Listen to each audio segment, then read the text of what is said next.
Sebuah benda mencurigakan ditemukan di teras Rumah Sakit Bahtera Mas, Kota Kendari, Sulawesi Tenggara, Senin siang. Benda mencurigakan tersebut membuat sejumlah pasien rumah sakit panik dan terpaksa harus dievakuasi.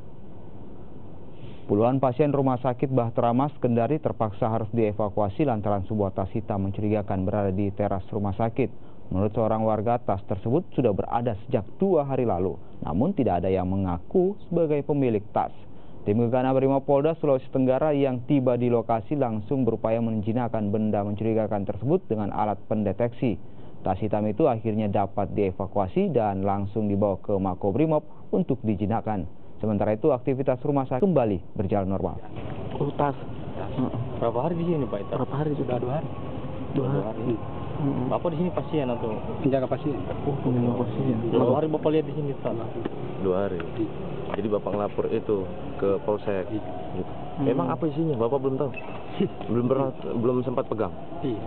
Berdasarkan temuan tersebut, beliau melaporkan ke Polsek, Kapolsek melapor ke kami pun melapor ke Polda untuk menindaklanjuti.